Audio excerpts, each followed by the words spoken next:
Today is March 22nd, 2021, and today we will be covering the topic of starting the project part 1. This is a 4-part series on this particular subject, and we will only be covering part 1, which encompasses 2 essential topics. We'll go ahead and get started. Now at this point in time, given the course of where we are, you probably would have already assembled a high-performing, engaged, and empowered project team, if you recall from our earlier courses that you've already taken up to this point. So at this point, you're ready to get started with actually planning the project. Planning is going to include all aspects of a project, including budget, schedule, scope, quality, project activities, procurement, and closure. And at the beginning of the project, you'll also need to determine the project methodology or the method that is most appropriate for the project itself. Well, in this lesson, you will plan the work of the project.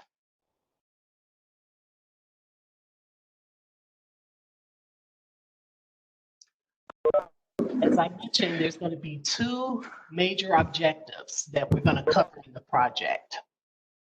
And that is assess project needs,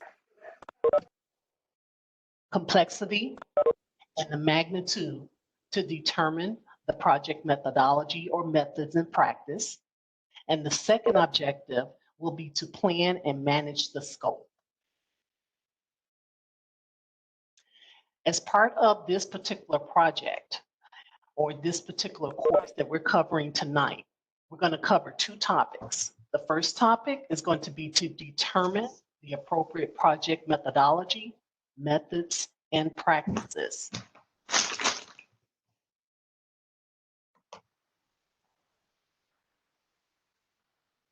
There's no one way to manage every project. Knowing and understanding that project management best practices is one part of the equation. The other part of the equation is determining and applying the most appropriate methodology and practices for your project. A few things that we need to cover is that in order for us to best determine and apply the most appropriate methodology is that we have to take into account these enablers. And what are those enablers? The enablers takes into account how we assess the project, its complexity, and the magnitude. Recommending the project execution strategy, whether that's being done via contracting or financing. Recommend a project methodology approach, predictive, agile, hybrid, or the use of iterative incremental practices throughout the project lifecycle. Today, we will be discussing a few things that we will be able to take away, and that is deliverables, which includes create survey, project business case, needs document, the project overview statement, project implementation plan, and the Agile practice guidelines. In addition to that, we'll discuss the tools that would help us get in achieving those enablers. And that includes expert judgment, meetings, focus groups, workshops, creating SMART objectives. I know you've all heard of SMART, given the top of the new year with us all creating objectives and goals and so forth. The SMART: specific, measurable, achievable, realistic, and time-based. Knowledge of classic PM and Agile practice, and another tool, project integration.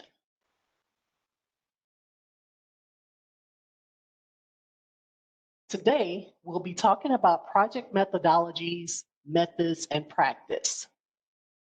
The best approach to manage your project is largely going to depend on the resources, timelines, stakeholders, industry, the project work, and many other factors. Every project and situation requires its own assessment of what is best. And in a broad stroke, what I will be covering today are three major methods of project management. Agile is a more modern approach, whereas the team works collaboratively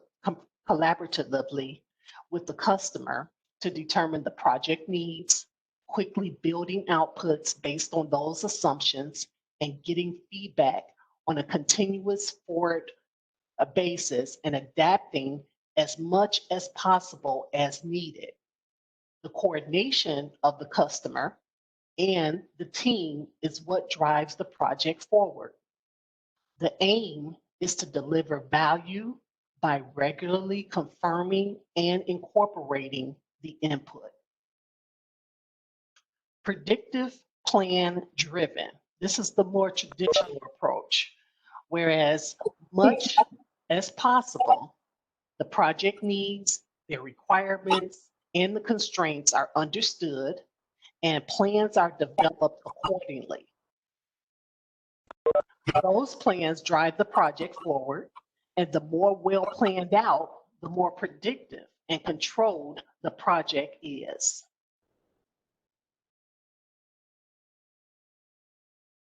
Another option is hybrid. It incorporates the components of both approaches. This may be done by either utilizing a particular strategy or technique for a certain need. It may also be accomplished by blending the various approaches concurrently on the project, or the project may simply switch from one approach to another based on the needs, the changing work environment, or the circumstances. Now, one thing I failed to mention at the beginning of our call is, will you have an opportunity to ask questions? Of course. Although I have placed everyone on mute, I do that just for the sake of being able to ensure that everyone can listen. And I do recognize that there's times where things happen unexpectedly that may distract you. So I put everyone on mute. However, if you do have any questions, feel free to submit your questions through the chat.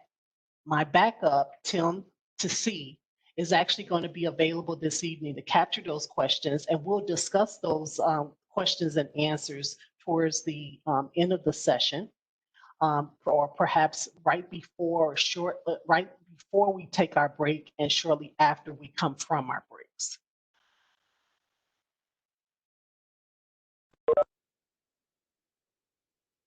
Okay, moving right along. Business case and business needs documents. We all know that a business case is a documented economical feasibility study. We've been through that several times in one fashion or another. This study is used to establish the validity of the benefits of a selected component lacking sufficient definition. It is used as a basis for the authorization of further project management activities.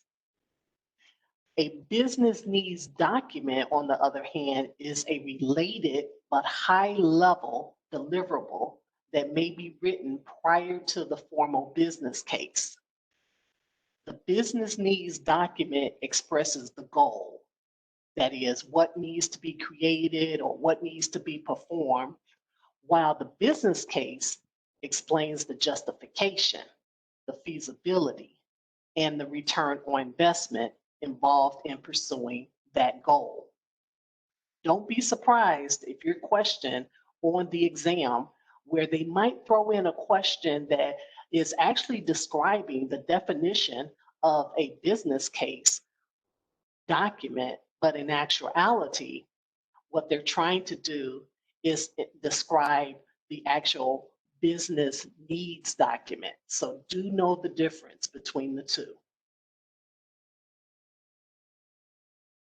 Project implementation plan. Project deliverables may be delivered all at once at the end of the project. Project outputs, on the other hand, are delivered throughout the project. When those outputs are delivered, that's only one part of the equation. The other part is how the outputs may be provided. Those outputs can be seen in the form of being implemented in a new business environment, or they can be implemented in an existing business environment, transitioned into a live environment, decommissioning or removing old systems, processes, or materials, or simply ensuring training and knowledge transfer is complete and satisfactory, complete up to satisfaction of the stakeholders. Plans must be in place to ensure that minimum disruption and all concerns are addressed relative to the project and the business environment. Project implementation plans should consider not only the stakeholders, but the schedule, the risks, the budgets, and the quality standards.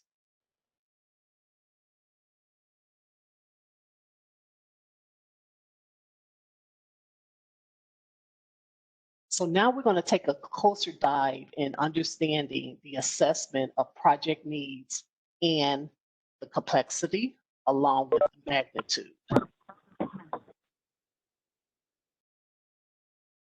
As I mentioned, which approach is best suited for your project is going to be dependent on many factors. And as project managers, we must assess the needs, the complexity, the magnitude of the work, but also the expectations of the stakeholders. So with Agile, an Agile project or an Agile methodology is best suited for projects where the changes are relatively easy and waste is not costly. Projects in a complex environment where the end product is not fully known and the user feedback is very valuable.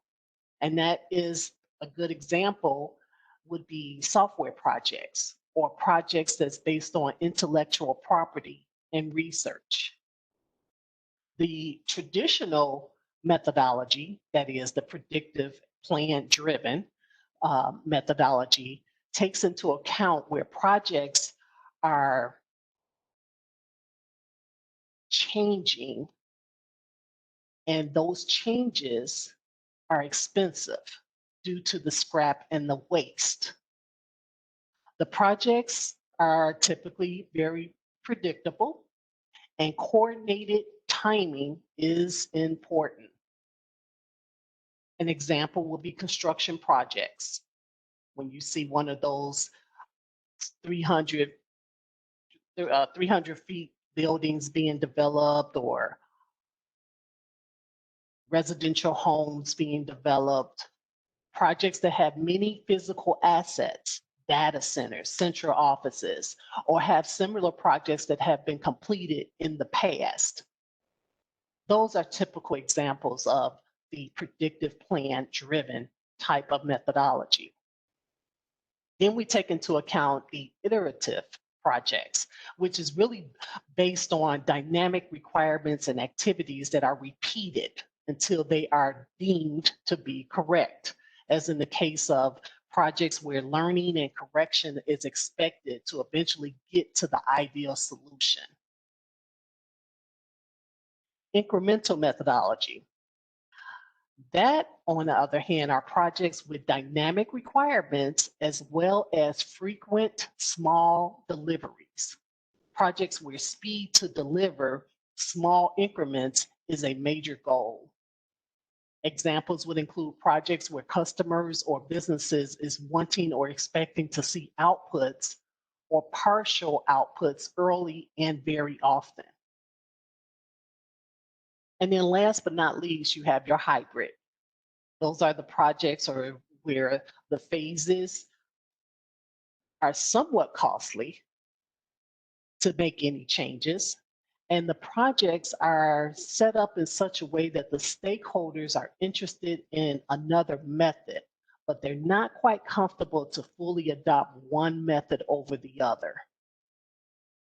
Examples include projects with a mix of resources and experience levels, or projects seeking or willing to learn new methods or techniques.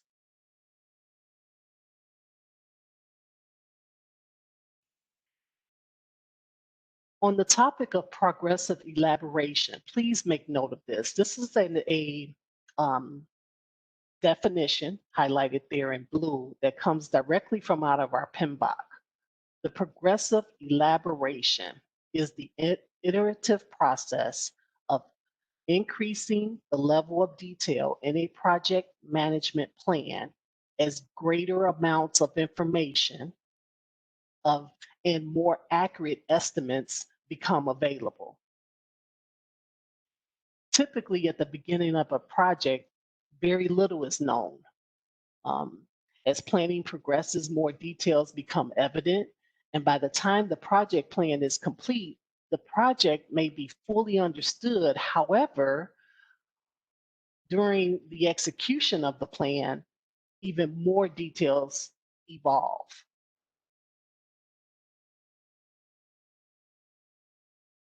These are the types of life cycles that we need to be aware of.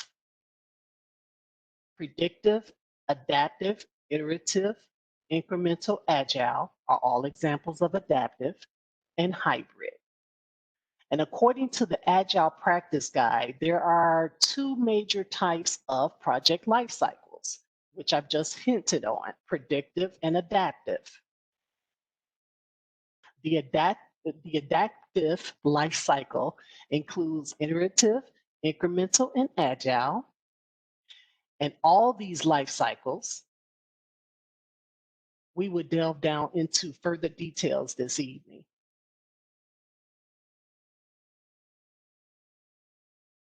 The predictive life cycle is a form of a project life cycle in which the project scope, the time, and cost are determined in the early phases of the life cycle. So in other words, in a predictive life cycle, you determine the project scope, the time, and the cost as early in the project as possible.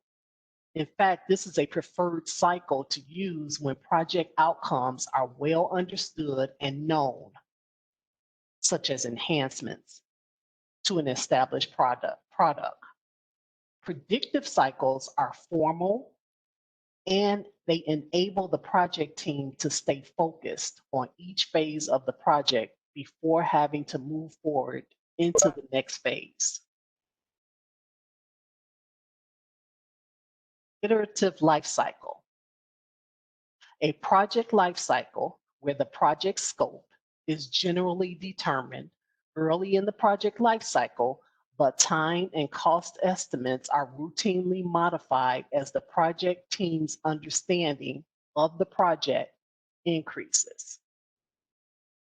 Iterations develop the product through a series of repeated cycles, while increments successfully add to the functionality of the project. Achieving the project objectives via iterations is best accomplished when you're leveraging the learning and the successes, as well as the failures from the previous iterations. By capturing and applying the lessons learned at the end of each iteration, typically in that form, there is a retrospective session where teams get together and figure out how to improve or grow or become more efficient with every iteration.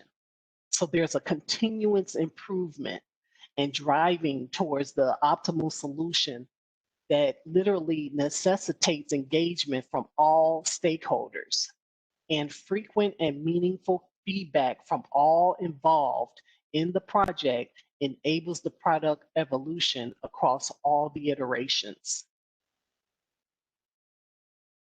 Incremental life cycles is an adaptive project life cycle in which the deliverable is produced through a series of iterations that successfully add functionality within a predetermined time frame. The deliverable contains the necessary and sufficient capability to be considered complete only after the final iteration. See, one thing to keep in mind is that both types of life cycles include project phases that are intentionally placed and repeated as the team's understanding of the deliverables is developed and understood. In most cases, the team will work with a high-level vision because the deliverables will be defined up front and developed with more details and characteristics as the project moves from one phase to another. That's why this cycle can be helpful in environments that are really uncertain or it's an undefined territory. So for example, when you're developing a brand new product, the high level vision of the product will exist, but all the details such as the limitations or the size and the functions, those are yet to be discovered and identified, but they will be as each phase is completed. This life cycle is also beneficial when you're managing a changing objective and scope, or when there's partial delivery of the objectives providing value.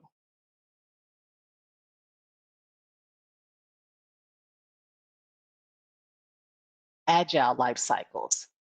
We've heard this term over and over and over again.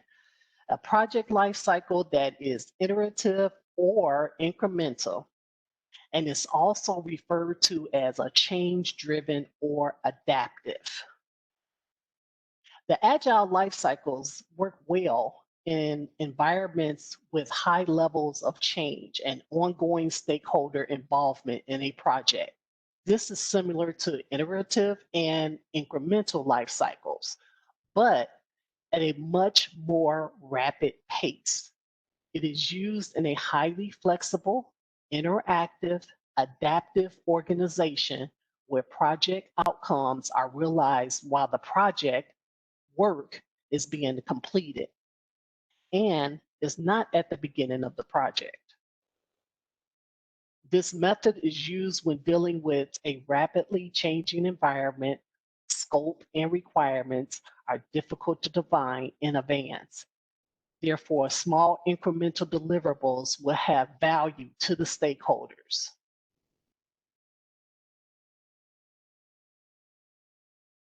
The hybrid methodology, as I mentioned before, takes into account a combined approach.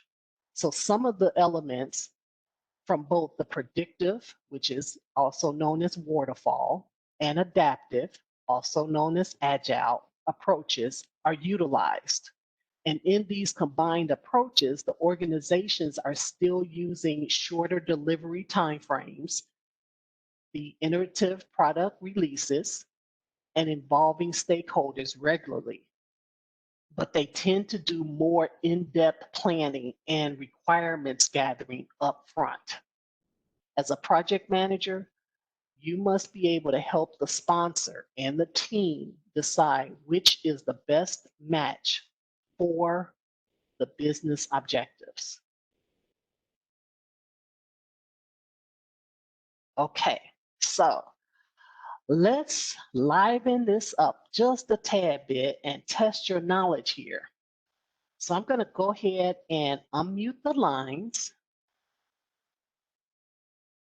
And then I'm going to ask a couple of questions, a few questions here, just to see how well you've grasped the information pertaining to determining the best methodology that can be used for a given project.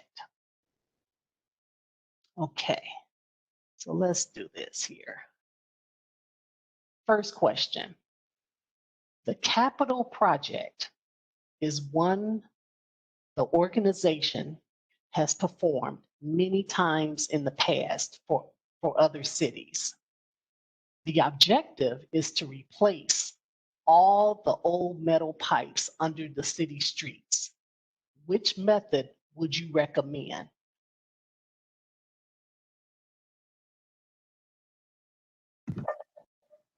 Predictive plan driven. You got it. You got it. Okay. Next question. The software I'm project. sorry, what's the answer? Could you repeat the answer? Sure, I'm sorry. It is predictive, plan driven. And Terry, why would that be the answer? Okay, sure, absolutely. Predictive. Remember, that is the traditional, traditional approach of how we actually manage projects. And typically, when the changes are going to be expensive because of waste or scrap, we have to take into account whether or not it is worth the time, the resources to either apply a faster pace or something that is a little bit of a incremental approach. And with predictive, you kind of get a sense of what needs to be done just based on the fact that the size of the project and and you take into account the actual replacement of the old metal pipes under the city streets. That's a huge undertaking.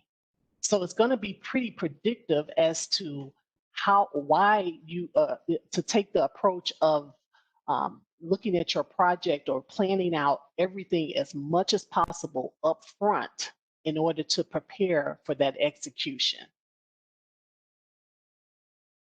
Remember, predictive takes into account not only the fact that the project will be expensive, but the project is pretty predictable, and the coordination with timing and resources is going to be essential.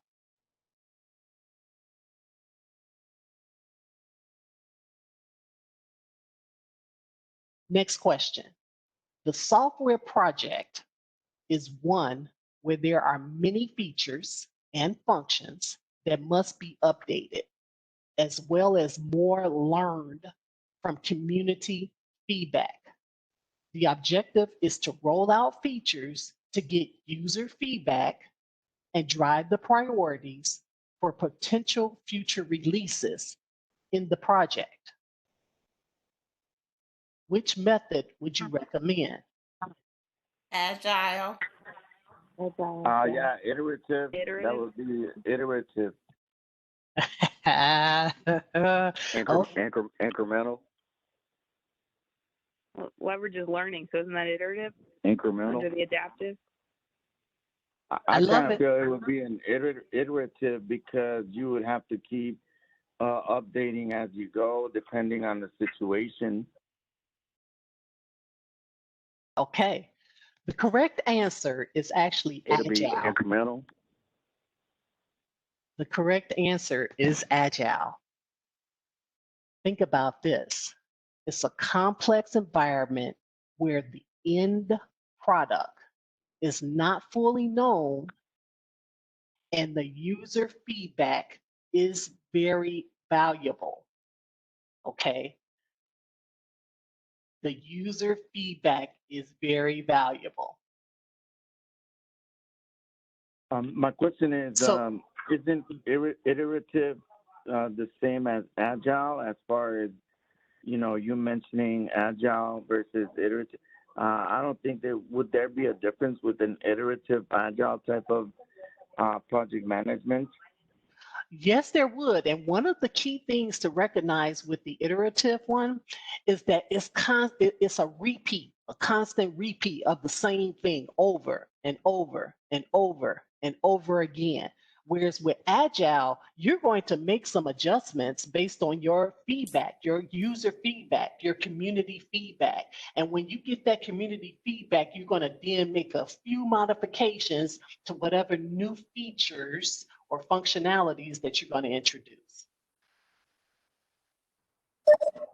So would you be able to give us one example where we're going to use Agile but iterative or iterative? Yes, I can.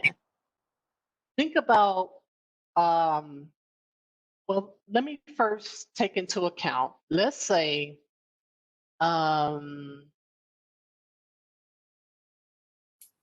let's say, for example, that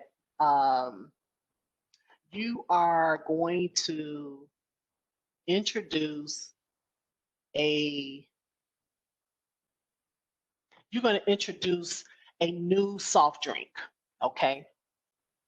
And with that soft drink, you know that you're going to have to include, and I'm just thinking hypothetically because I don't know what all goes into it, but you're going to add a particular color code, you're going to add sugar, you're going to add X amount of water, you're going to add X amount of fruit flavor, and you're also going to take into account the amount of carbonated liquid that you're going to include in the drink, okay? And what you want to do is you're trying for the sake of your stakeholder, which might be this company that's looking to introduce this new soda, you might decide that you're going to apply this mixture on a regular basis. And let's say the ingredient is A, B, C, D, E. You're going to apply that ingredient, mix it up, let it run for about 5 minutes, and then you're going to introduce that drink to a group of individuals to test out that flavor and see what their response is. Well, you go to group A and you give them the mixture of your formula, and they thought that it was a little bit too sweet. So you go back and you mix the formula again. And this time you adapt or you modify how much sweetness you put into the drink. And you go back and get the user's feedback again. Oh, it's too sweet. It's still too sweet. So now you make adjustments again. And as you notice, you're still going through the same cycle. You're still adding ingredients A, B, C, D, E. And after you put together this mixture to give to your audience, they give you feedback about that particular output. And based on that feedback, you go back and you make adjustments to that mixture. So this is kind of taken into account a combination of agile and iterative, because you're not only doing a repeat of the various techniques in order to get that drink to ultimately deliver the right type of formula to the users, but you're also taking into account immediate feedback from that particular audience to then adjust how much or how little of a particular component that you're including in your overall formula. Thank you so much. So I have a following up questions. So during the exam, do you think the question is going to be tricky based on what you just, the example you just provided? Because on the first example, I was also thinking like the other gentleman, it was going to be iterative, but the correct answer was agile. Whereas the second question or second example, it was more like the iterative instead of agile. Do you think the question is going to be very tricky like that in the exam, or? Yes, it will be. So pay close attention to the terminology.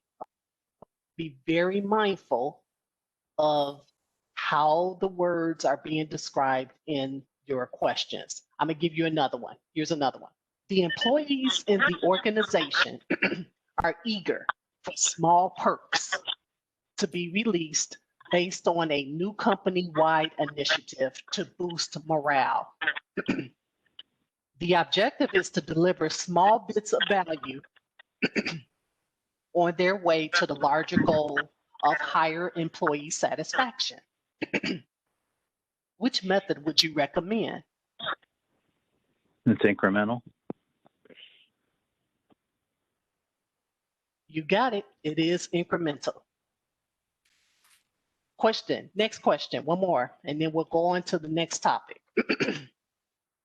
The marketing project is one the organization is using to raise awareness of their new software and services.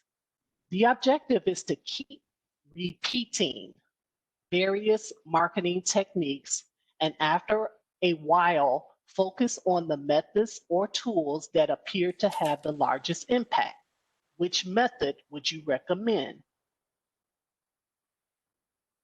Keyword, repeating. The objective is to keep repeating various marketing techniques. And Iterative? you got it. That's right.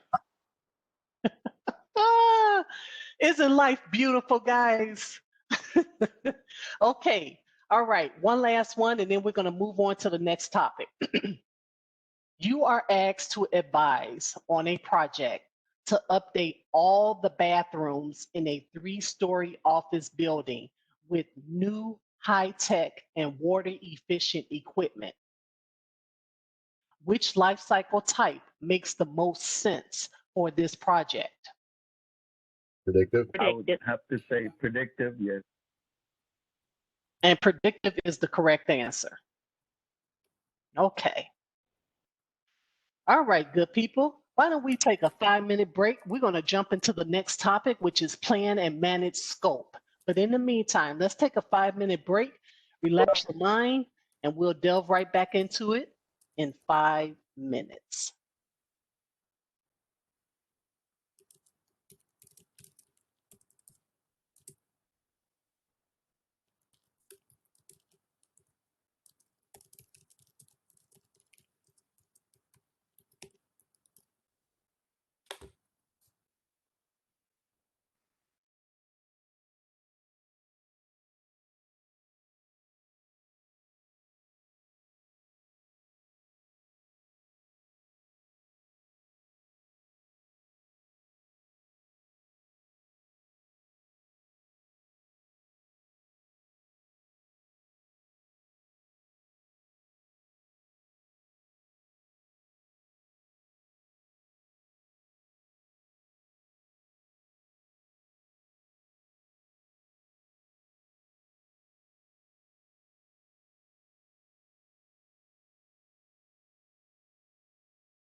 Okay, let's go ahead and resume our discussion. Topic B, plan and manage scope. The project team must complete work in order to achieve project outcomes. What that work is, what must be done, guiding that work, ensuring that the work is done, and setting criteria as to what done really means so that it can be properly validated are all the elements the project team must plan for and manage throughout the project. And there is a lot of work involved in managing the effort and the scope of a project. As part of Part B, we will cover the enablers of determining and prioritizing requirements, the breakdown scope, and defining acceptance criteria. That is, what is the definition of done? Building the work packages or the to-do, monitor, reprioritize, and validate scope. The following deliverables highlighted here includes requirements register, work performance reports, and the traceability matrix. And the tools covered in this section are Agile estimating, product backlog, document change requests, update requirements document, update product backlog, and update project management plan. Let's begin with scope management plan. The scope management plan is a component of the project management plan or program management plan that describes how the scope will be defined, developed, monitored, controlled, and validated. Now, your screen may show in the center there this little bitty template here with all these details that you could probably barely see. I'm just going to try to expand it a bit so that maybe you can zero in just a tad bit. But typically that scope management plan will cover the items that I just mentioned. And this is a really good reference that can be used in addition to being able to reference the project charter. and any other subsidiary plans for the project management plan that helps in developing the scope. Another factor to consider is that during the development, it's whether or not any environmental factors are going to become pertinent to the project. And the scope management plan provides you that guidance so that you'll know how to manage the scope related activities that range from collecting requirements to writing the scope statement or breaking down the work that needs to be done. If you've ever experienced a situation that you may have been, let's say, one of your colleagues had unfortunately taken ill, or perhaps even went on vacation, and your manager may have approached you and say, hey, I need you to pick up on this project that person A left behind for whatever reason. And with you coming in the middle of a project that this individual has already started, you have to question, well, where do I begin? Well, one of the things that you can use to get you up to speed is the scope management plan. It gives you some insight on the project itself so that it can kind of guide you, if you will, on how to best manage the scope related activities.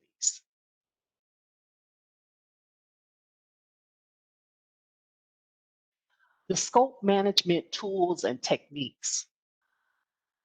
These are used to help develop the scope management plan.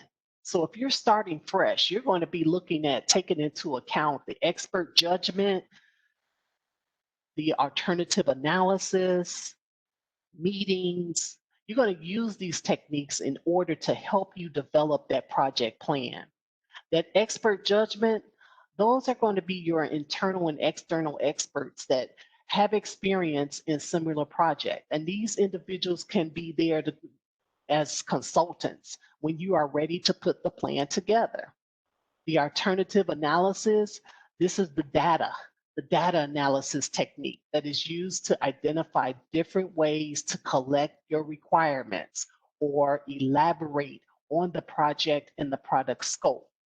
It's going to help you to be able to determine how to create the product and how to validate and control the scope. This analysis can have a great influence on the scope management plan. And of course, you have your meetings, which are held with any team member who will be involved with the creation of the actual scope management plan. Project requirements. In accordance to the PMI, the definition is the agreed upon conditions or capabilities of a product, service, or outcome that the project is designed to satisfy. High-level requirements might be documented in the project charter. The project manager must verify all the requirements are determined and documented and provide the foundation for building the WBS, the work breakdown system. So when you think about it, requirements can create the foundation for building the WBS and are verified regularly during the project execution process. So think, for example, some of the requirements of a new house might include the square footage of each room, the type of countertops needed in the kitchen and each bathroom, a central vacuuming system, and the size and materials used for a deck. Any project will have many requirements, and it is important to determine the requirements early on in the project. Throughout the life of the project, the requirements may change. Stakeholders might add new requirements during the project, sometimes even during project execution, as well as changing others along the way.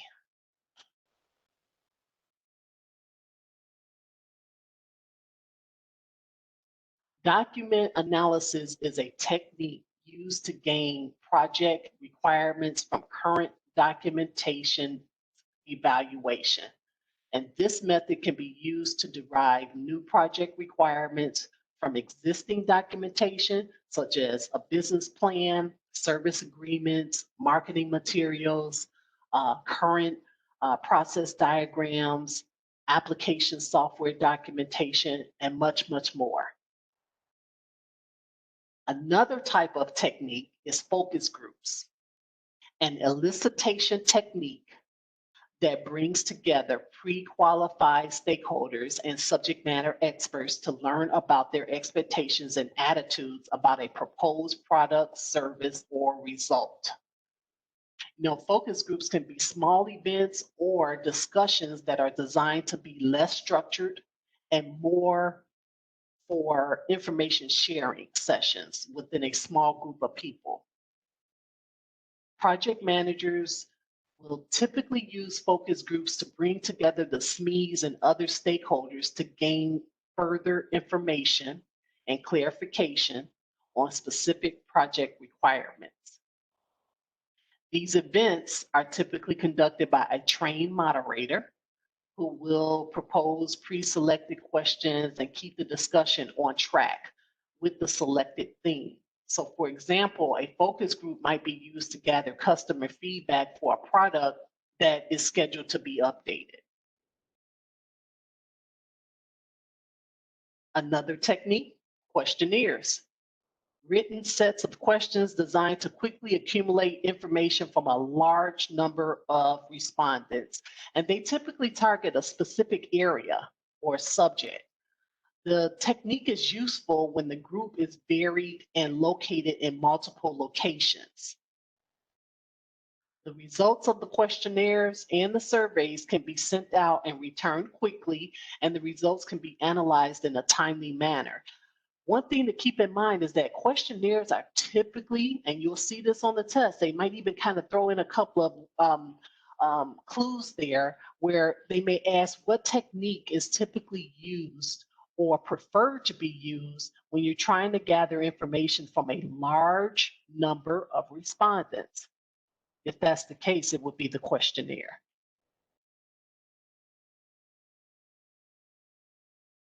Another technique is benchmarking. That is the comparison of actual planned products, processes, and practices to those of comparable organizations to identify best practices, generate ideals for improvement, and provide a basis for measuring performance. Benchmarking addresses the evaluation of a group's business or project practices in comparison to those of other businesses or other work groups. It's used to identify best practices in order to meet or exceed them. Another technique, interviews. A formal or informal approach to elicit information from stakeholders by talking with them directly. Through discussion, you can actually record any pertinent information you need for your project requirements. And with this information, you can further identify and perhaps even define specific project outcome features. So for example, you might use an interview, or you might consider an interview would be helpful when you need to get specific feedback from an end user of a product or service to find out what is useful and what is not. Now we go into the decision-making. Decision-making techniques are used by a group to reach a decision, by which this technique is an assessment process that can have multiple alternatives and can lead you to many outcomes. After all, alternatives and outcomes have been discussed. The group votes to reach a group decision, and then how they reach those decisions is based on that methodology.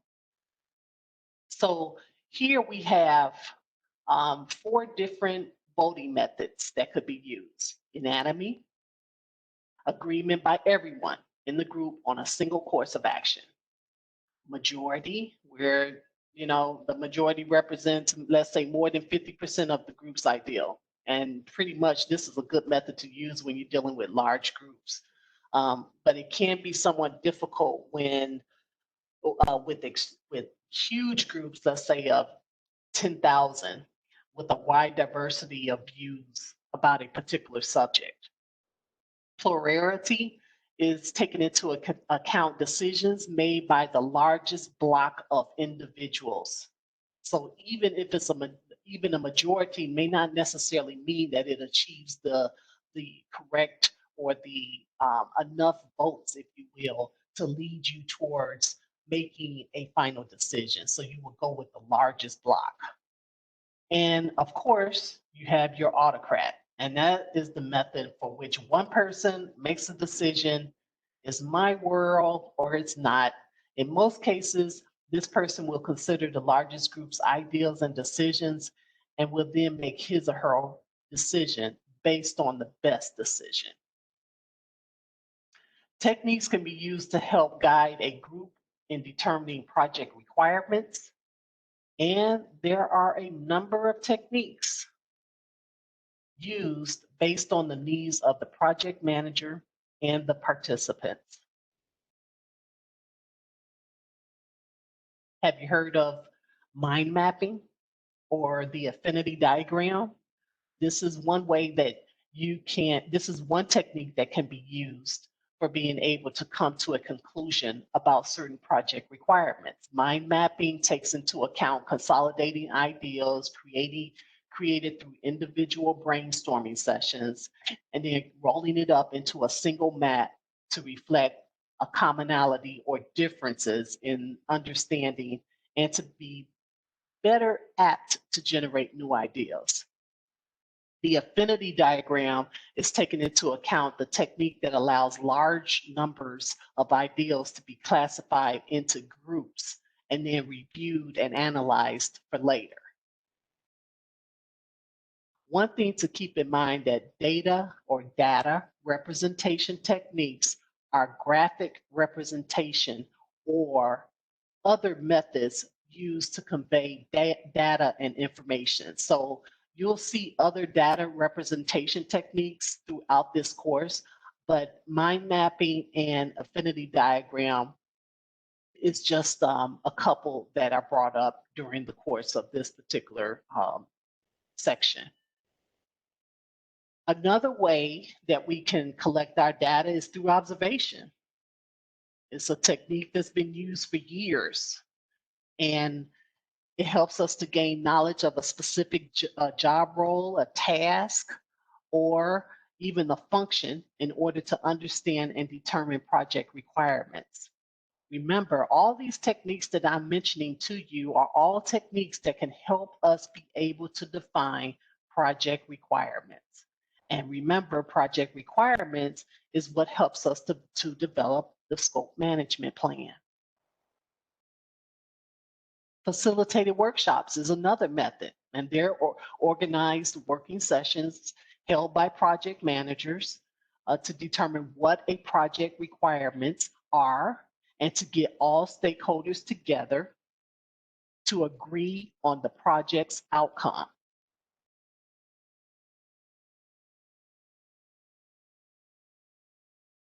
Okay, let's take a look at this particular diagram here.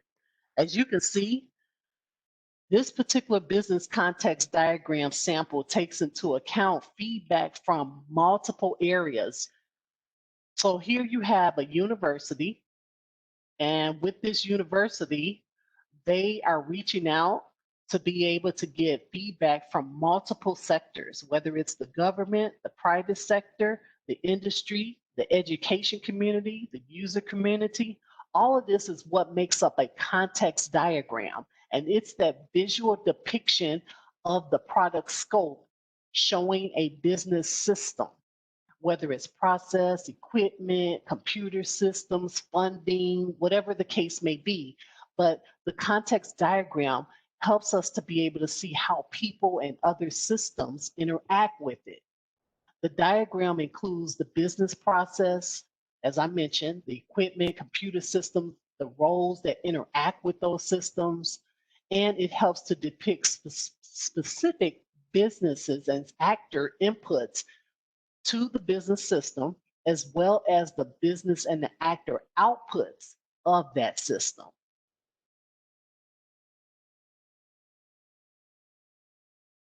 Prototypes. We've heard of those.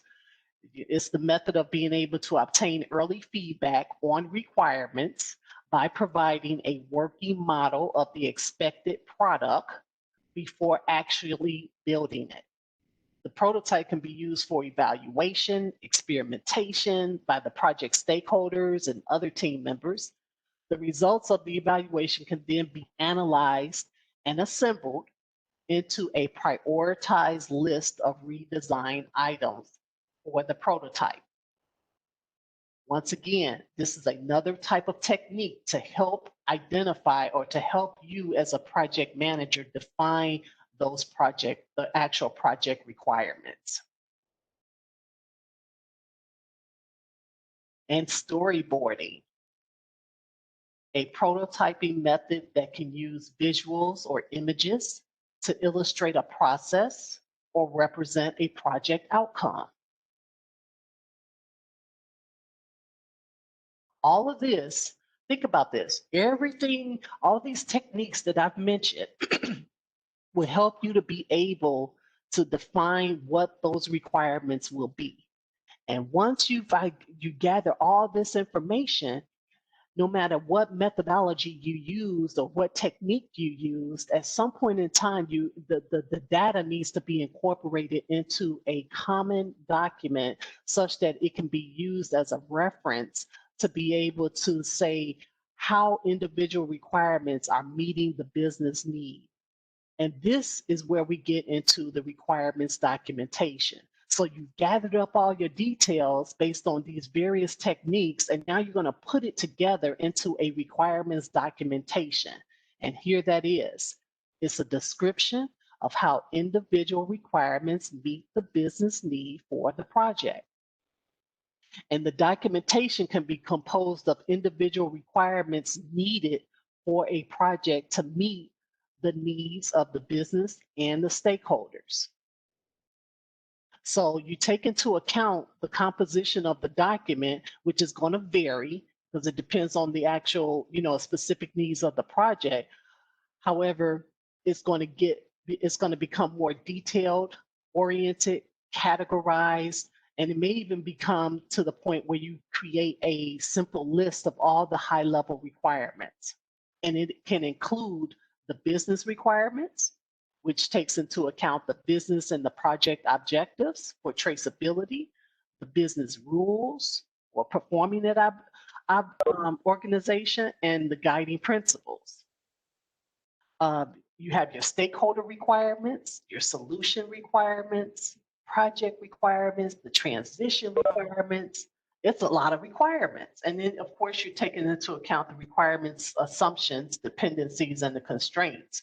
But the bottom line is that there's a lot of moving parts that make up that requirements documentation. And once you have that, if you have all those components, then what you have pulled together ultimately is the requirements management plan.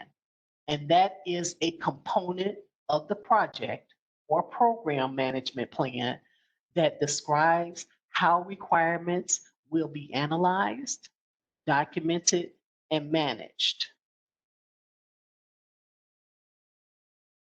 And the components of a project requirements management plan takes into account how requirements activities will be planned, tracked, and reported. The configuration management activities, such as how changes to the requirements will be initiated, how changes will be analyzed, how they will be traced, tracked, and reported. You take into account your requirements prioritization process, which defines how project requirements will be analyzed and prioritized. It also takes into account metrics that will be used and rationale for using them, and the traceability structure, which states which requirement attributes will be captured on the traceability matrix.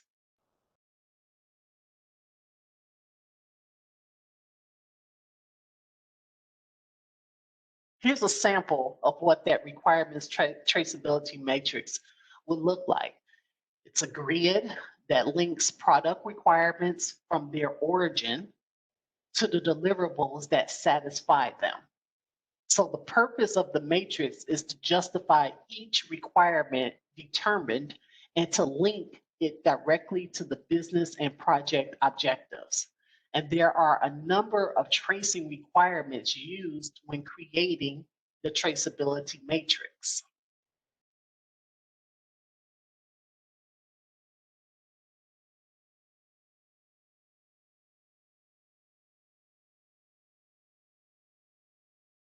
Guidelines for collecting project requirements. Those guidelines include reviewing the scope management plan for clarity as to how the project teams will determine which type of requirements need to be collected for the project. Review the requirements management plan for the processes that will be used throughout the collect requirements process to define and document the stakeholder needs, reviewing the stakeholder engagement plan so that you understand how to best communicate with the stakeholders, review the project charter for the high-level description of the product, service, or results so that the detailed requirements can be developed, making use of tools and techniques such as interviews, focus groups, facilitated workshops, interpersonal team skills, decision-making techniques, questionnaires, and then documenting the requirements and creating a requirements traceability matrix.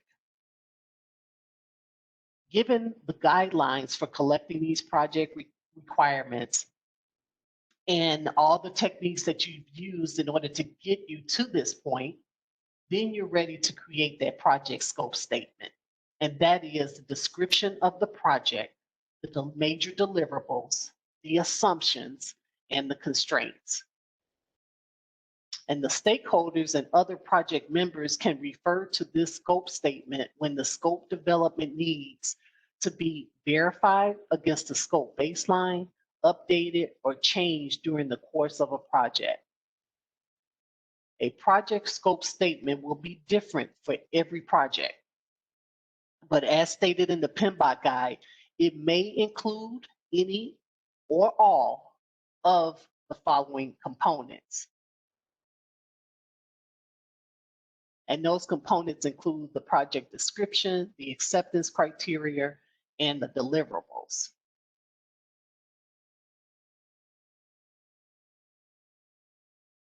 Scope tools and techniques. The tools and techniques used in defining the scope are described below. You got your expert judgment, your alternative analysis, your multi-criteria decision analysis, facilitation, and product analysis. Product analysis is that tool that's going to define the scope that generally means asking questions about a product and forming answers to describe the use, the characteristics, and other relevant aspects of what is going to be manufactured. When you think about it, it's going to take into account the product breakdown, the systems analysis, the requirements analysis. I mean, you're really delving into the details. Systems engineering, the value engineering, the value analysis. These are all the aspects that make up contributing to the actual product analysis. Now, I wonder, and I'm going to make the assumptions here, which I could be wrong, but at this point in your learning, I'm sure that you're all been familiar with the 5 phases of the project management process groups, right? The initiate process group, the planning process group, the executing on process group, monitoring and controlling process group, and the closing process group. Based on what we've been talking about this evening, which process group are we under at this present moment? Let me see. Who haven't I heard from? Deborah, have I heard from you this evening? Deborah Okora. Oh, it's O'Connell. And I'm one of the, yeah, I'm one of the co-hosts, so I'll defer to the students. I'm not a student. I'm so sorry, Deborah. No problem. You're doing great, Terry. Okay, all right. Who wants to either jump in? Shall I call out a name, or will I be able to get somebody? I think it's execution. I'm sorry, planning and design. Planning, all right. That's the key word. We are in the planning stage. That's right. We are part of planning. Okay. All righty. I like that. I got some listeners out there. Jeff, I got a question for you, because we've been talking a lot this last hour and a half or so. Now that we're in the planning process group, and we've been talking about scope, and we've been talking about collections requirements, tell me, what knowledge area are we under? What's the knowledge area that we're falling under here? Project scope management. Excellent, excellent, excellent. Okay, all righty. And let's see, Esmeralda, can you tell me, of all the process steps or process breakdown that we've talked about thus far, which one stands out to you?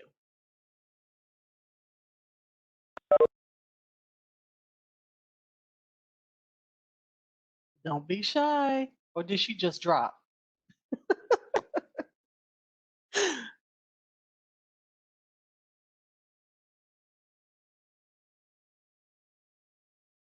I was wondering, why are we in that stage that was mentioned for that he just answered the question for? Oh, project scope management? Yes. Right. What, Okay. I didn't understand. Yes, yes, yes. Okay. Now remember, we're in the very early stages of planning this project. Remember, at the very top of the hour, I mentioned that we are now part of Starter Project Part 1. Okay. And within project management process, we have our process groups and we have our knowledge areas. And for our process groups, there are 5 main ones. We have the initiating, and I'm going to do it I'm going to state it for short. The initiating, you have your planning, you have your executing, and you have your monitoring and control, and then you have your closing process group. Okay, so we have those 5 process groups. However, with those 5 process groups, we still have knowledge areas that we need to be familiar with. And those knowledge areas could actually appear in any of those process groups. And so we have the process group, the knowledge area of project integration management. We have project scope management.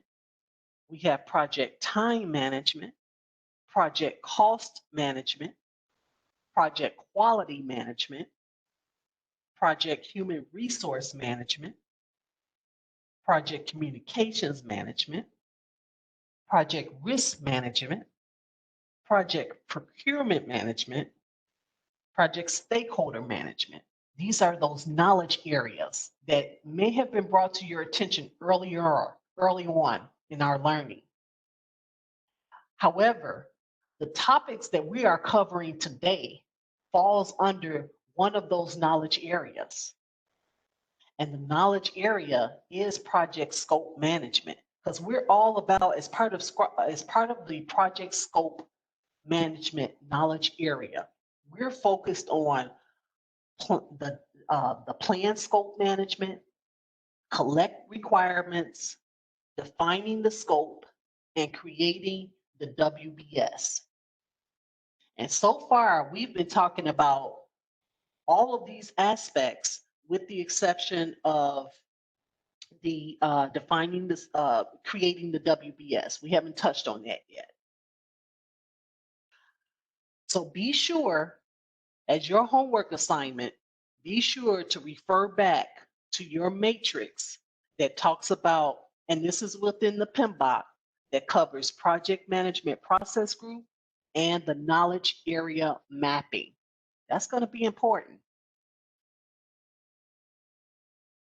Okay, let's go ahead and continue on.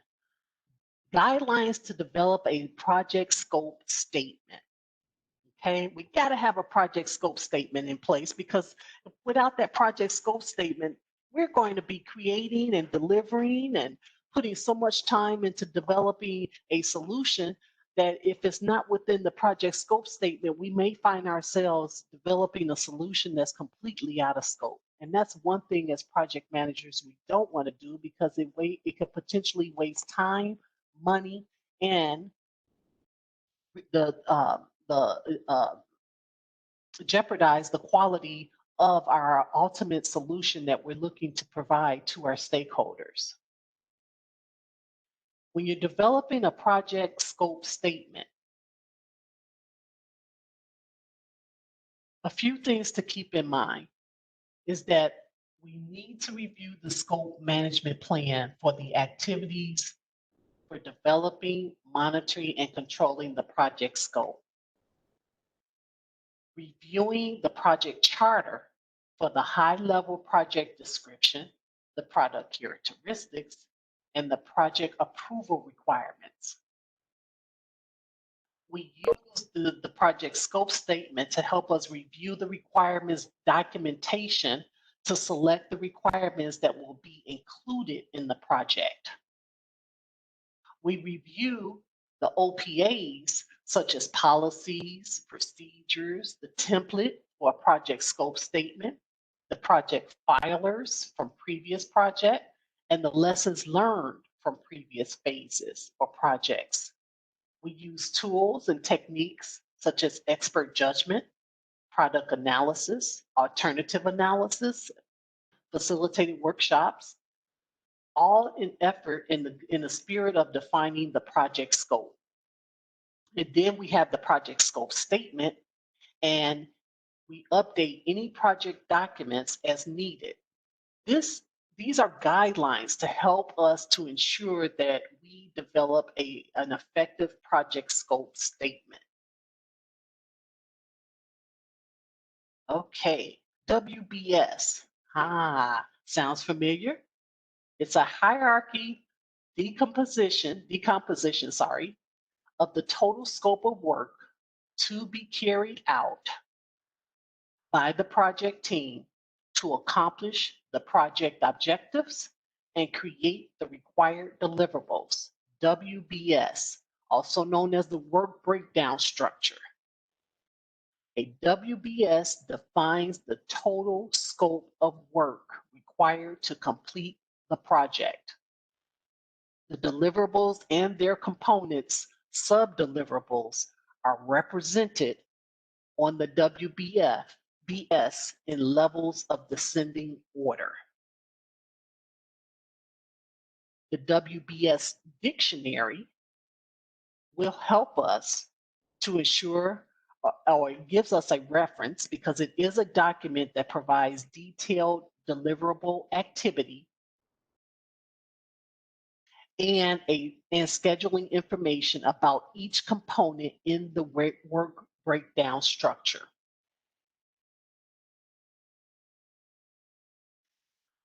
It is very important to understand that the usage of the term work within the WBS, recognize that the term work is taken into account, the work that is needed in order to be able to complete the components of each element of the work breakdown structure. Large projects will sometimes have more than one WBS to represent different phases of the project or level of detail.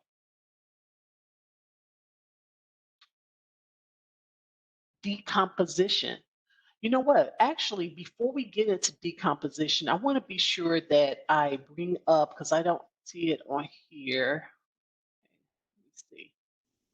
One thing that I don't want to skip, and I think it will be important for you to recognize, particularly as you get closer to when you get closer to going through the exercises of preparing for your exam, are work packages. The work defined at the lowest level of the work breakdown structure, for which the cost and duration are estimated and managed, is called a work package. And a work package must describe a deliverable that can be adequately scheduled, budgeted, and assigned to an individual person or a group. As time continues, as we move forward, just be aware that such term does exist, and be cognizant of the fact that these work packages play a important role in being able to understand that the work breakdown itself has various components, and these components, also referenced as work packages, breaks down the work into a more layered approach in how the work or what should be delivered at that level. So a particular work package can be assigned or estimated for cost and duration and be tracked individually. And that the goal is to eventually roll up each work package into the level above within the work breakdown structure hierarchy. And you'll see this more and more as you progress. Decomposition. Decomposition is a technique used for dividing and subdividing projects and the project deliverable. Uh-oh, sorry about that, guys. Into smaller and more manageable parts. And there's a number of steps involved in the decomposition process. That includes identifying the deliverable and the work tasks necessary to accomplish that deliverable, structure and organize the WBS, decompose the high-level WBS scope components into low-level components, develop and assign a unique identification code to each component, and then review the decomposition of work packages and verify that they align with the project requirements itself. So one thing to just keep in mind is that when you see reference to the decomposition of a particular work package, think of it as the work package is at the smallest chunk or the smallest layer from the work breakdown system or work breakdown structure, which includes the to-do activities. Be familiar with the term control account. With the control account, it is a management control point where the scope, the budget, the actual costs, and schedule are integrated and compared to earned value for performance measurement. Control points are tracked by finance to verify that costs are within budget. And I'm sorry, I said control points. It should have been control accounts, my error. And these accounts are associated with different work packages within the WBS. And they can be tracked and verified against the earned value of a project to check the performance. Work packages are assigned to a control account, and the work is then managed within that account throughout the project. The control accounts would contain or may contain more than one work package, but each work package should be assigned to only one control account. Planning packages is a WBS component below the control account with known work content, but without detailed scheduled activities. So in other words, it's a placeholder for work that is yet to be determined by a requirement. And it is placed within the control account, but does not have a specific activities applied. Code of accounts is a numbering system used to uniquely identify each component of the work breakdown structure. A code account system allows for project managers to more easily track individual WBS components by using a unique identification code, which can be helpful, especially in the areas of performance, reporting, and cost. So let's take, for example, a school district may require its schools to comply with a uniform code of accounts so that they can easily record, track, and document specific types of revenue and expenditures in every school.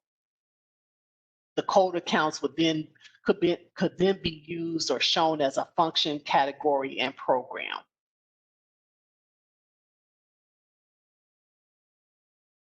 Scope baseline. We're still in the planning phase, and we are still part of the knowledge area mentioned earlier, which is the project scope management. With the scope baseline, it is the approved version of a scope statement, WBS, and its associated WBS dictionary that can be changed using formal change control procedures. And it is used as a basis for comparison to actual results. So when you're questioned, or when you're given a question on the exam, and they ask you what components make up the scope baseline, well, there you go. It's the project scope statement, it's the WBS, the work package, the planning package, and the WBS dictionary. These are the components that make up the scope baseline. The guidelines for creating a WBS includes reviewing the scope management plan.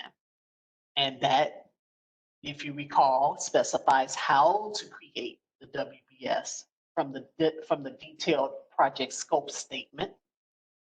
It includes reviewing the project scope statement itself for a description of the requirements that needs to be satisfied and the work that will be excluded from the scope.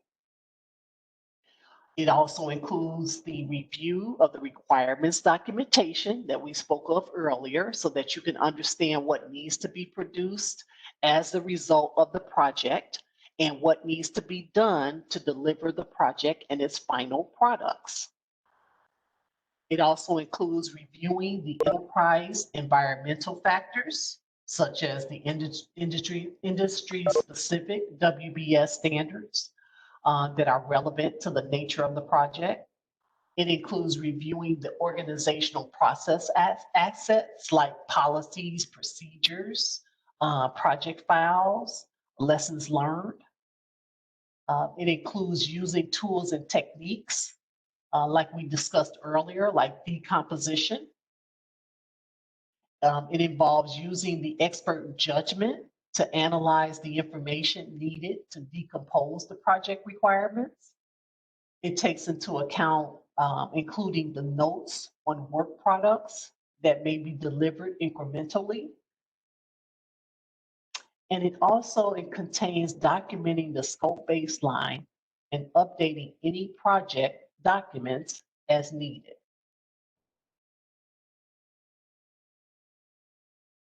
Product and iteration backlog.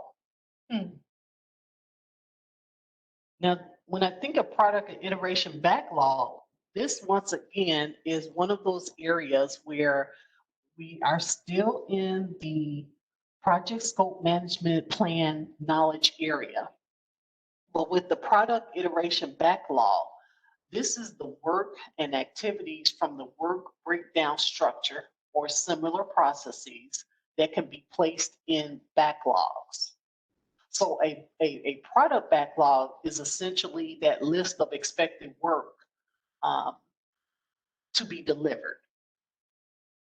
The project's product backlog will change throughout the project. Grooming and refining the product backlog is an ongoing exercise. And with that, it is typically done, or it's actually typically scheduled in weekly or monthly intervals. The product backlog items, PBI for short, drops off when the work is completed. So the PBIs are edited and clarified as more information becomes known or as the product requirements are changed. PBIs are continually added as necessary when more work must be done. The iteration backlog includes items from the product backlog that can conceivably be completed within the time period based on the team's capacity. And then last but not least, teams must estimate the effort size of the work and understand the priorities of the business.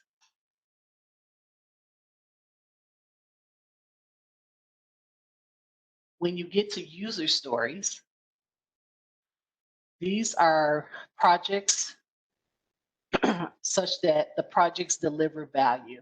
When you think of user stories, think about the user stories that help the teams focus on what value is provided to the user. The user stories are there to frame who is to benefit from the work of the team. And framing the user's desire as a story instead of a detailed requirement or specification actually helps the team to focus on the user and what they will value, as opposed to the logistics around what all needs to be explained in the requirements. The whole emphasis around framing is to keep you focused on the user and their experience.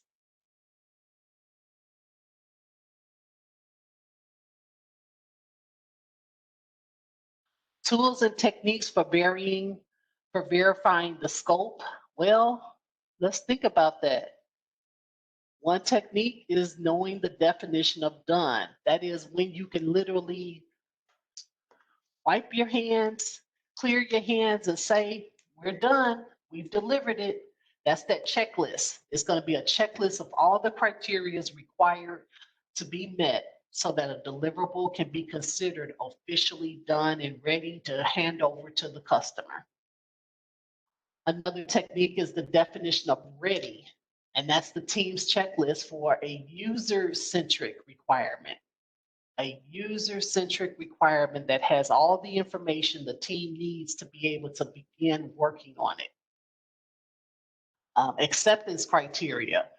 That's the set of conditions that's required to be met before deliverables are accepted.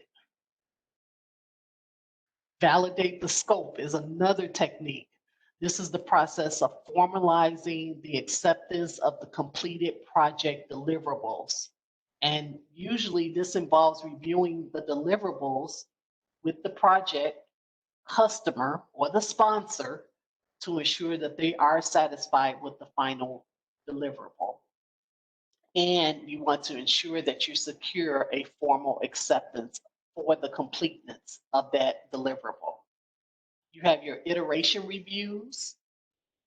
That's either done at or near the conclusion of a time-boxed iteration where the project team shares and demonstrates all the work produced during the iteration with the business and the actual stakeholders. Your variance analysis, that's the technique for determining the cause and the degree of difference between the baseline and the actual performance. And typically any variances, they need to be analyzed to determine whether or not they are considered acceptable or they merit corrective action to keep the performance within specifications. And then you have your trend analysis. And that's an analytical technique that uses mathematical models to forecast what that future outcome based on historical results. Reviewing the project performance over time to determine if indications of improvement or deterioration is needed is one of the things that is included as part of that trend analysis. Okay, so we've reached a point in the review of this session where I'm gonna kind of open it up for some additional test your knowledge questions, if you will. And I like to hear from some new players along the way. A new project has been chartered, and you are the project manager.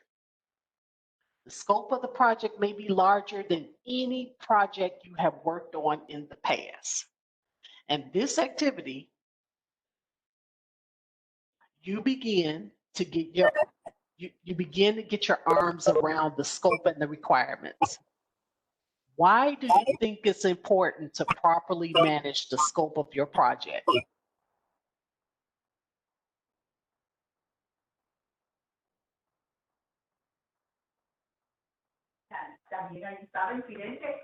I think that the main reason is because you could manage both time and quality of the project.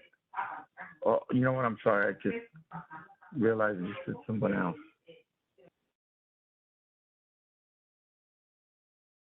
I'm sorry? I had answered before, so I thought you mentioned that you wanted to hear some other voice. So my bad on that. No, it's okay, William. It's okay. Tori, let me hear from you. Go ahead and unmute your line. Why is it important to properly manage the scope of your project?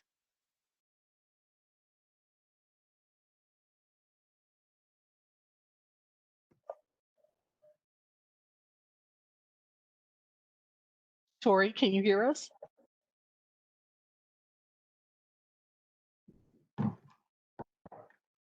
Okay, then we'll go ahead and, does anyone want to volunteer? Sean, how about you?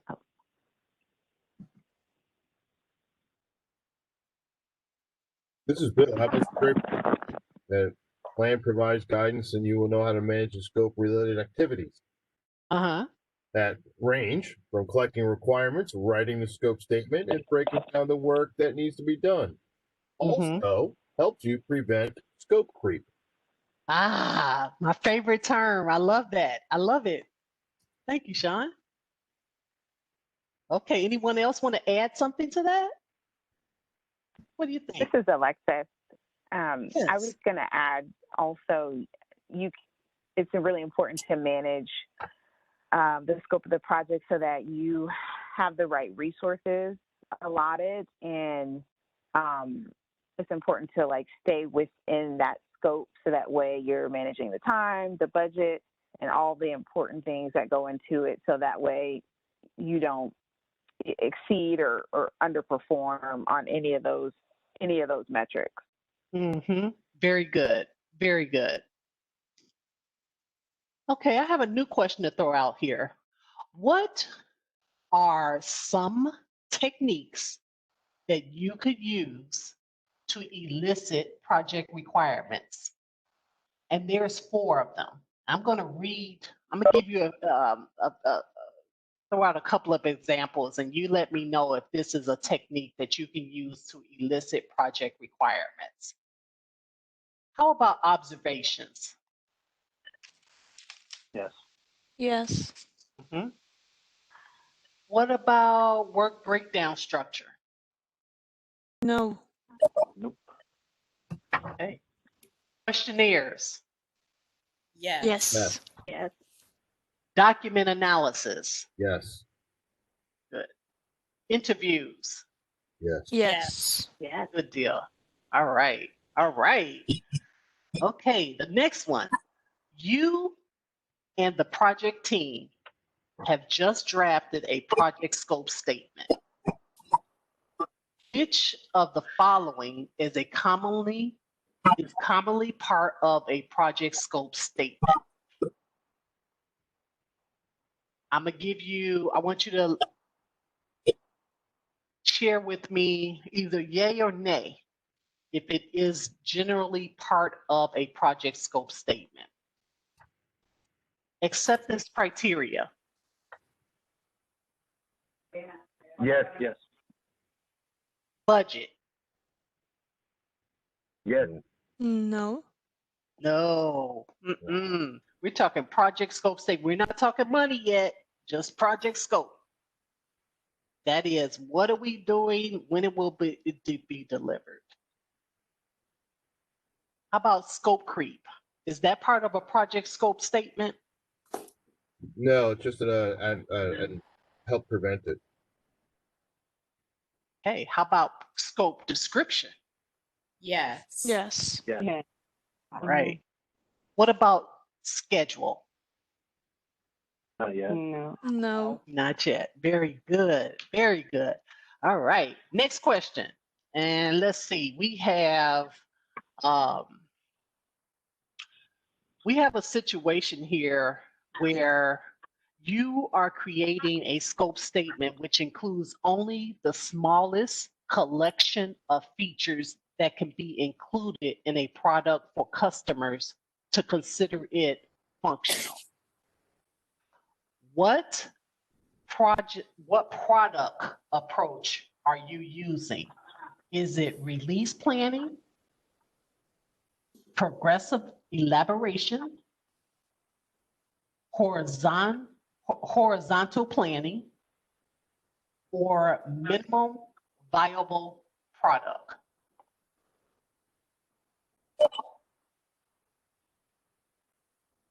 Minimal viable product. That's it. Choosing the best answer. Sometimes you just have to go through the process of elimination. And these are the type of tricky questions that they will ask you on the exam. Let me give you another one. We have a project team that has decomposed the scope of the project to create a WBS. And as a result of them decomposing the scope of the project, they have a work package in the WBS. And this work package has a dictionary with information and referenceable details. What type of details might be in a WBS dictionary for items on the WBS?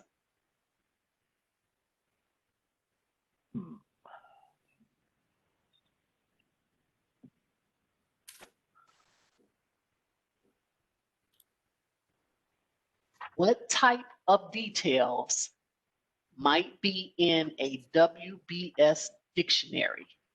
A description of the work, the schedule of milestones, cost estimates. Go ahead, keep going. Cost estimates, yes. What else? Acceptance criteria. Excellent. Yep, you got it. Okay. As the project team decomposes the work in the WBS, they begin to populate product backlog. When must the team have the product backlog finished? Is it by the first phase of the project? Is it by the first iteration? Is it by the time the business signs off on the project scope statement? Or is it the product backlog is a living artifact that is finished at the end of the product? Finished at the end. There's other things that come up as the project unfolds. Yeah, Is so it at the beginning? Because it keeps updating, I guess.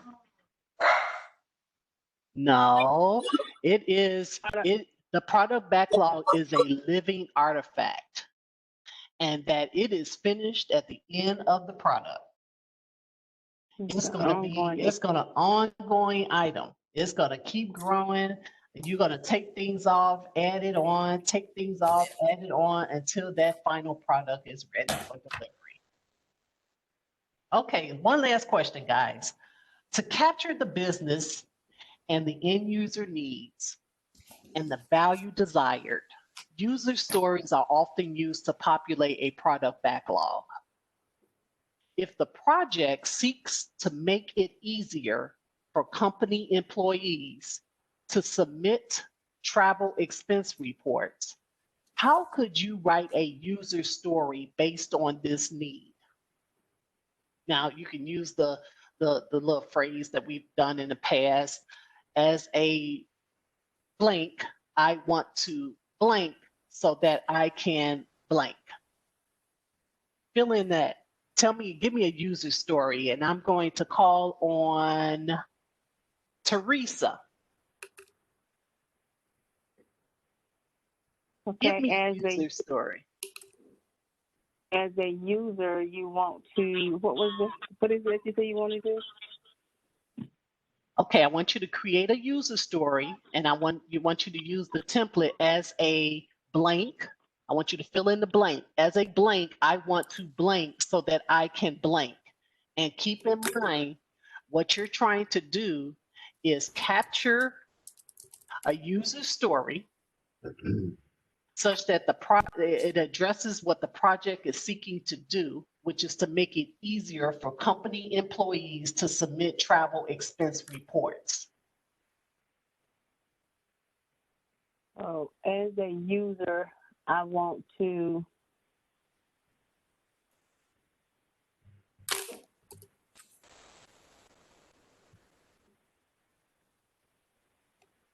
I forgot what you said again. I'm sorry. I know that user. What's your objective? What's your objective? As a who's the user? The stakeholder, whoever the stakeholder is. Okay, let's try it this way. The project is seeking to make it easier for company employees to submit travel expense reports. Okay, so now what I want you to do is to take into account for this project, who is the user?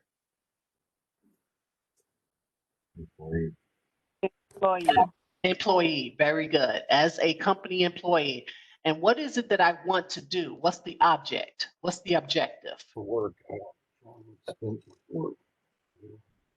I could barely hear it. Okay, let's try again. What's the objective? You want to be able to navigate the website, submit your costs, and have them approved in a timely fashion so they don't get stuck in the system or backlogged. You want to get reimbursed. Definitely. That's a given. You want to be able to submit. You want to be able to get the report in. You want to get your money back. That's what I always want to do when I did the travel thing. Who am I? Right. What am I using? How do I submit it, and how do I get my money back? Okay, because right. So the objective, remember the project seeks to make it easier for company employees to submit travel expense reports. Okay, so and then you ask yourself, who's the user? company employee. What's the objective? I want to submit travel expense reports so that I can what? Why is that why does this particular objective bring value? And somebody hit it on the nose so that I can get reimbursed. So that is it. The user story is, as a company employee, I want to submit my travel expense report with little hassle so that I can get reimbursed and get back to work on a more important items. Okay, good people. We are coming to an end to our particular session. Today's learning goals include taking into account how to assess project needs, complexity, and magnitude to determine the appropriate project methodology, methods, and practices. We also talked about plan and manage the scope, plan and manage the budget and resources, plan and prepare, modify, and manage the project schedule based on methodology. These two items, the first two bullets is what we covered today. In the days ahead, you will be covering how to plan and manage the budget and resources. You would talk about plan, prepare, modify, and manage the project schedule based on methodology. You will be talking about plan and manage the quality of products and deliverables. You would also be covering the integrate project planning activities, plan and manage procurement strategy, establish the project governance structure, and plan and manage the project phase closure. But as I mentioned, today we covered the first two bullet items. And one thing that I like for you to do is take into account that we are in the process group phase of plan. We are in the planning stage, the planning process group stage. And the knowledge area that we are touching on is the project scope management. And if you go through your additional resources, PMBOK chapters 3 and 5 will cover these same elements that we've discussed today. And then it also takes into account the breakdown of the plan scope management. It takes into account collect requirements, define scope, and define WBS. I hope you enjoyed today's session, and I'm looking forward to meeting you guys again next week. But in the meantime, you guys have yourself a pleasant evening, and don't study too hard now, because if you study long, you study wrong. Enjoy your evening and take care. Okay, Terry. Thanks, Terry. Thank you. Terry, can you stay on for long? I sure can. Hey, let the beep wind down and I will talk.